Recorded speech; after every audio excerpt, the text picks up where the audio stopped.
Class 10th में Hindi grammar में आज हम थर्ड लेसन का अध्ययन करेंगे। हमारे थर्ड लेसन का नाम है कारक।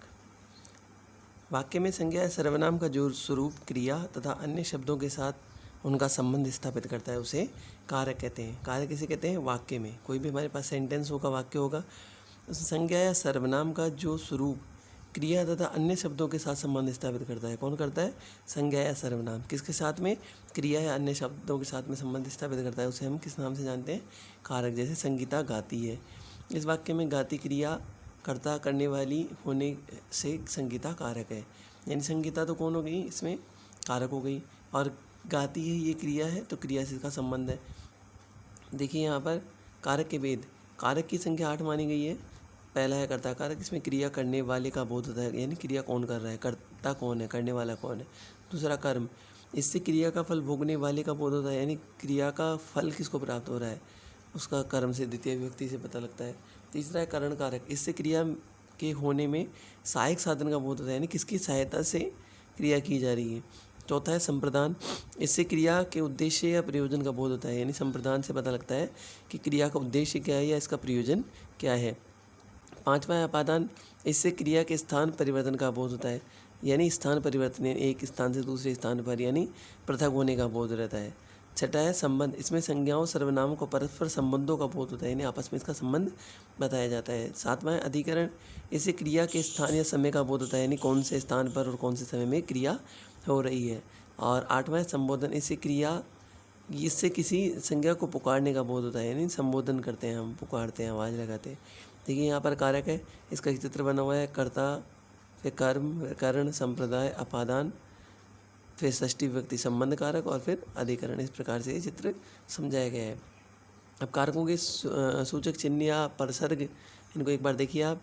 ये कर्ता कारक का चिन्ह होता है ने, कर्म का चिन्ह होता है को, करण कारक का से, के द्वारा, संप्रदान कारक का के लिए, अपादान कारक का से, अलग होने का सूचक है, और संबंध कारक का है का, के, की, रा, रे, री, ना, नी, ने। फिर है अधिकरण कारक, इसमें में और पर, इसका बोध चिन्ह है। फिर है संबोधन कारक, हे, ओ, अरे। उपयुक्त कारक चिन्हों को विभक्ति चिन्ह भी कहते हैं। ये जो चिन्ह है इनको विभक्ति चिन्ह के नाम से भी हम जानते हैं, विभक्ति चिन्ह के नाम से इनको जानते हैं। सबसे पहले आइए आज हम कर्ता कारक के बारे में अध्ययन करेंगे। इसका चिन्ह ने, कर्ता के साथ ने उपसर्ग लगाना क्रिया के प्रयोग पर निर्भर होता है। यदि क्रिया सकर्मक हो और उसका भूतकाल में प्रयोग होता है, ने उपसर्ग अवश्य लगता है, अगर भूतकाल में प्रयोग होता है तो। देखिए वैभव ने गीत गाया, ने शब्द लग गया, तो वैभव ने गीत गाया, यानी गाया था भूतकाल है, सामान्य भूतकाल है। फिर वैभव ने गीत गाया है, आसन्न भूतकाल है, यानी अभी भी गाया है। वैभव ने पुस्तक पढ़ी थी, पूर्ण भूतकाल है, यानी पहले पढ़ी थी। फिर वैभव ने पुस्तक पढ़ी होगी, संदिग्ध है, पढ़ा नहीं पढ़ा है पता नहीं है। फिर वैभव ने गीत गाया होता तो बड़ा आनंद आया होता, हेतु हेतु मधुभूत काल है, अगर गाता तो बड़ा आनंद आता, लेकिन उसने गाया भी नहीं और आनंद भी नहीं आया, तो संशय उत्पन्न हो रहा है इसमें। इस प्रकार ने का प्रयोग दो परिस्थिति में ही होता है, क्रिया का सकर्मक होना और क्रिया का भूतकाल होना। ने का प्रयोग कब होगा? या तो क्रिया सकर्मक होगी, कर्म के साथ होगी, या इसमें भूतकाल होना चाहिए। आइए आगे देखते हैं। विशेष, यदि क्रिया अकर्मक है और भूतकाल में है, होने पर भी ने नहीं लगता। यदि क्रिया अकर्मक है, पहले हम सकर्मक की बात कर रहे थे, यानी कर्म के साथ में, यदि अब क्रिया अकर्मक आती है और भूतकाल में होती है तो ने का प्रयोग नहीं लगेगा। जैसे वह गया, तो इसमें कर्म नहीं है, तो इसलिए इसमें ने का प्रयोग नहीं हुआ। वह खाता रहा, वह जा चुका है, वह रोएगा, इसमें किसी में भी कर्म नहीं है। फिर है सेकंड टॉपिक है हमारे पास में, क्रिया सकर्मक हो तो भी ने का प्रयोग नहीं होता होगा। अब पहले तो हमने कहा सकर्मक होनी चाहिए, फिर हमने कहा अकर्मक होनी चाहिए, फिर हमने कहा क्रिया सकर्मक हो तो भी ने का प्रयोग नहीं होगा। यदि क्रिया अपूर्ण भूत, वर्तमान काल तथा भविष्य काल भी हो, यानी यदि क्रिया अपूर्ण भूतकाल है, वर्तमान काल है तथा भविष्य काल भी है, तो उदाहरण इसका, वह पत्र लिख रहा था, वह पत्र लिखता है, और वह पत्र लिखेगा। यानी यहाँ पर जो पहला सेंटेंस है हमारे पास में, वह पत्र लिख रहा था, अपूर्ण भूतकाल यानी लिख रहा था, इसका कार्य पूरा नहीं हुआ था। फिर है वह पत्र लिखता है, ये वर्तमान काल का है, और वह पत्र लिखेगा, ये भविष्य काल का सेंटेंस है। फिर थर्ड टॉपिक हमारे पास में सकर्मक संयुक्त क्रिया के साथ अपूर्ण भूत को छोड़कर, यानी भूतकाल कैसा है, अपूर्ण है, इसको छोड़कर सभी प्रकार के भूतकाल के साथ ने का प्रयोग होता है। संयुक्त क्रिया का अंतिम खंड यदि सकर्मक होगा तो पूरी क्रिया सकर्मक मानी जाएगी। यदि संयुक्त क्रिया है, इसका अंतिम खंड है, लास्ट वाला खंड है, यदि सकर्मक होगा तो क्रिया सकर्मक मानी जाएगी। यदि अकर्मक हो तो संयुक्त क्रिया अकर्मक मानी जाएगी। जैसे उसने रो दिया, यानी उसने, पहले तो ये आपकी बात आ गई, फिर रो दिया, इसमें रोना और क्रिया, ये क्रिया है, तो आपकी यहाँ पर क्या हो गया, अपूर्ण भूतकाल को छोड़कर, इसमें अपूर्ण भूतकाल को छोड़ के भूतकाल के साथ में ने का प्रयोग होना चाहिए। लेकिन यहाँ क्या है, अकर्मक अगर है तो संयुक्त क्रिया भी अकर्मक मानी जाएगी। जैसे उसने पत्र भेज दिया, उसने, ने का प्रयोग हो गया। अनंत ने मुझे जाने दिया, ने का प्रयोग लग रहा है क्योंकि इसमें क्या हो रहा है, आपके सेंटेंस के अंदर अपूर्ण भूतकाल को छोड़कर बात कही जा रही है। हमने उसे खेलने दिया, इस प्रकार के सेंटेंस हमारे पास हैं। अगला है प्रेरणात्मक क्रियाओं के साथ कर्ता के साथ सदा ने का प्रयोग होता है। जैसे मित्रों ने मुझे बहुत हंसाया, प्रेरणात्मक क्रियाओं के साथ सदा ने का प्रयोग होता है। तो मित्रों ने, कौन है, प्रेरणा दे रहे हैं, हंसने के लिए कह रहे हैं, तो हंसाने का कार्य मित्रों के द्वारा किया गया है। एक चोर ने लोगों को 3 किलोमीटर दौड़ाया, तो यहाँ पर क्या किया, चोर ने लोगों को 3 किलोमीटर तक दौड़ाया था। फिर पांचवा है हमारे पास में अकर्मक क्रिया का सकर्मक की तरह प्रयोग किए जाने पर ने का प्रयोग होता है। अगर यदि अकर्मक क्रिया है और सकर्मक के समान इसका प्रयोग हो रहा है तो ने का प्रयोग इसमें किया जाएगा। अकर्मक क्रिया का सकर्मक की तरह प्रयोग किया जाता है। देखिए इसमें वाक्य, मैंने सोच समझकर चाल चली, यानी अकर्मक क्रिया है, सकर्मक की तरह प्रयोग हो रहा है इसका।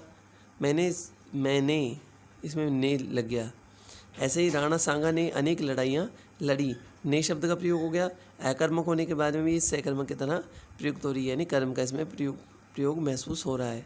फिर वाक्य में कर्म उपस्थित न रहने पर भी सकर्मक क्रिया के साथ कर्ता के साथ ने का प्रयोग होता है। यदि वाक्य में कर्म उपस्थित नहीं है और सकर्मक क्रिया के साथ कर्ता में ने का प्रयोग होता है। जैसे उसने खाया, तो यहाँ पर क्या है, यहाँ पर सकर्मक क्रिया के साथ कर्ता में ने का प्रयोग होता है। खाने का काम कर रहा है, तो उसने, किसने, जो एक कैंडिडेट है, एक मनुष्य है, उसने खाने का कार्य किया, कर्म उपस्थित नहीं है और सकर्मक क्रिया है, यानी कर्म कर रहा है, तो उसमें ने का प्रयोग होता है। लड़कों ने देखा, देखने का काम कौन कर रहे हैं, लड़के कर रहे हैं, इसलिए इसमें ने का प्रयोग होगा। इस प्रकार हमारा कर्ता कारक कंप्लीट हुआ। अब हम कर्म कारक के बारे में अध्ययन करते हैं। को का प्रयोग होता है। कर्म कारक में को का प्रयोग प्राय सजीव कर्म के साथ होता है। सजीव, को का प्रयोग कहाँ होगा, सजीव कर्म के साथ इसमें प्रयोग होगा। सजीव कर्मों का इसके साथ में प्रयोग किया जाता है। देखिए इसके अंदर कर्म कारक के अंदर देखिए एक बार,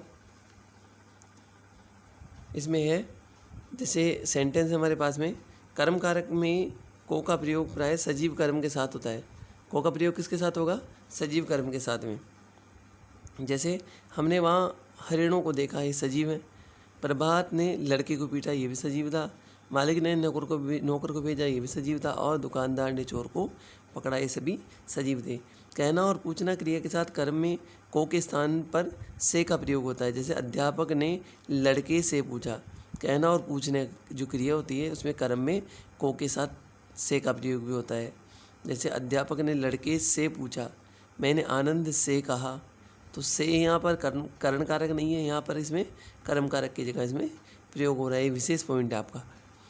फिर है सकर्मक क्रिया के निर्जीव कर्म के साथ प्राय को का प्रयोग नहीं होता। निर्जीव के साथ नहीं होता। वह खाना खा रहा है, ऐसे थोड़ी वह खाने को खा रहा है, तो ये निर्जीव कर्म है, यानी ऐसा महसूस नहीं हो रहा है इसमें। वह खाना खा रहा है, तो इसमें क्या हो गया, निर्जीव कर्म के साथ प्राय प्रयोग होता है। जैसे लड़कियां गाना गा रही है, मैंने उसका मकान देखा, एक लाठी लाओ। इसके बाद में है विशेष क्रिया पर बल देते समय निर्जीव कर्म के साथ भी को का प्रयोग किया जाता है। निर्जीव के साथ भी को का प्रयोग किया जाएगा। देखिए यहाँ पर मिस्त्री ने मशीन को ध्यान से देखा। किसको ध्यान से देखा, तो मशीन को ध्यान से देखा, तो इसमें को का इस निर्जीव के साथ में प्रयोग हुआ। वह पेड़ को कसकर पकड़े रहा। किसको पकड़ के रखा उसने, पेड़ को। अगला है तीसरा, कुछ सकर्मक क्रियाओं में 2 कर्म होते हैं, सकर्मक क्रियाएं होती है इसमें 2 कर्म होते हैं, एक मुख्य कर्म दूसरा गौण कर्म। को का प्रयोग गौण कर्म के साथ होता है, मुख्य कर्म के साथ नहीं होता। को का जो प्रयोग होगा वो गौण कर्म के साथ होगा, मुख्य कर्म के साथ नहीं होता। जैसे कर्ता ने पुत्र को 50 रुपये दिए, किसको दिए? पुत्र को, तो ये कौन हो गया? गौण कर्म है, मुख्य कर्म नहीं है। ऐसे ही मैंने मित्र को मिठाई खिलाई, तो मित्र को, ये कौन सा है? ये गौण कर्म है, मुख्य कर्म नहीं है। फिर चौथा है समय और दिशा का बोध कराने के लिए संज्ञा के साथ को का प्रयोग होता है, परंतु स्थान का बोध कराते हुए को नहीं लगाया जाता। संज्ञा के साथ तो होगा बोध, समय और दिशा का बोध कराने के लिए संज्ञा के साथ तो होगा, लेकिन स्थान का बोध कराते समय नहीं होगा। समय और दिशा का ध्यान रखना है आपको। वह रात को घर चला गया, वह रात को घर चला गया, तो समय बता रहा है ये। छात्र रविवार को आगरा जाएंगे, रविवार को जाएंगे, तो ये एक आपके समय बता रहे हैं। प्रमोद 10 तारीख को मुंबई जाएगा, तो ये क्या बता रहा है? एक समय बता रहा है। और शाम को गायें घर लौट आती है, ये भी समय का बोध करा रहे हैं, लेकिन स्थान का बोध, जैसे इसमें हुआ मुंबई जाएगा, तो मुंबई को जाएगा थोड़ी आएगा, तारीख को मुंबई जाएगा, इसलिए मुंबई के साथ में, स्थान के साथ में इसमें को नहीं लगाया, पहले इसमें को लगा दिया गया है। अब आगे देखें इसके अंदर मानसिक आवेग, जैसे मन के जो आवेग होते हैं, जैसे क्रोध, भूख, प्यास, शर्म, गर्मी, सर्दी, इनको प्रकट करने के लिए संज्ञा के स्थान पर जो को का प्रयोग होता है वह कर्म न होकर कर्ता का कार्य करती है, कर्ता का कार्य करेगी। बाद में आने वाली संज्ञा कर्म कारक होती है। जैसे उसको बहुत क्रोध आया, तो उसको, ये क्या हो गया? को शब्द का प्रयोग किसके हिसाब से हुआ? ये हो गया आपका कर्ता के हिसाब से। तो को का प्रयोग होता है संज्ञा के साथ, जब को का प्रयोग होता है तो कर्म नहीं होकर वो कर्ता का कार्य करेगी। उसको, तो यानी कर्ता का कार्य कर रही है, और बाद में आने वाली संज्ञा कर्म का कार्य कर रही है। बहुत क्रोध आया, ऐसे गोपियों को बड़ा दुख हुआ, राम को सर्दी लग रही है, मुझको या मुझे प्यास लगी है। फिर है छठा पॉइंट हमारे पास, को परसर का प्रयोग कर्ता के रूप में होता है। जहाँ किसी काम की बाध्यता या आवश्यकता जताई जाती है, वहाँ संज्ञा सर्वनाम के साथ को लगाया जाता है। जैसे यहाँ पर कहना चाहते हैं कि अगर किसी काम की बाध्यता होती है, जैसे तुमको कल आगरा जाना है, तो बाध्यता है कल जाना ही है, तो को का प्रयोग इसमें किया जाएगा। जैसे गिरीश को अपने आचरण के लिए माफ़ी मांगनी पड़ेगी, तो ये भी अनिवार्य बाध्यता है, आवश्यकता है इसकी। अब तो उसको घर लौट जाना चाहिए। विशेष उपयुक्त वाक्यों में को से पहले आए संज्ञा या सर्वनाम कर्म कारक ही होते हैं। इससे पहले जो आए हैं वो कर्म कारक होते हैं, संज्ञा या सर्वनाम। 7वां टॉपिक है कभी कभी को का प्रयोग के लिए के रूप में होता है। के लिए में कौन सा आता है? संप्रदान कारक आता है, लेकिन कभी कभी को का प्रयोग के लिए के भी होता है। जैसे भगवान ने काम करने को 2 हाथ दिए, 2 हाथ दिए, काम को 2 हाथ दिए, या काम करने के लिए 2 हाथ दिए। जीने को कुछ सहारा तो चाहिए, मुट्ठी भर दाने को भूख मिटाने को, ये निराला की एक कविता भी है। अब हमने 2 कारक पढ़े, अब तीसरा पढ़ते हैं हम, करण कारक। से का प्रयोग होता है इसमें। से परसर का प्रयोग के द्वारा अथवा साधन के अर्थ में होता है। ये साधन सजीव या निर्जीव दोनों प्रकार के हो सकते हैं। हम हाथों से काम करते हैं, किससे करते हैं? हाथ से, तो एक साधन के रूप में हो गया। सुधा पेंसिल से चित्र बनाती है, किससे बनाती है? पेंसिल से, तो क्या हो गया? एक साधन हो गया। वे कार से मुंबई जाएंगे, मधुकर दर्जी से सूट सिलवाएगा। सेकंड देखते हैं हम, हाथ, पैर, आँख, भूख और जाड़ा आदि एक वचन होते हैं, तो से साधन के अर्थ में प्रयुक्त होते हैं, परंतु बहुवचन होने पर से का लोप भी हो जाता है। ये सब एक वचन है, लेकिन बहुवचन होते ही से का लोप भी हो जाएगा। जैसे पैर से चलो, हाथ से काम करो।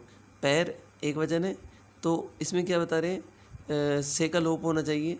जैसे पैर, ये क्या है? एक वचन है, लेकिन साधन के रूप में जब प्रयुक्त होता है, चलने का कार्य कर रहा है, तो बहुवचन होने पर इसका लोप हो जाएगा।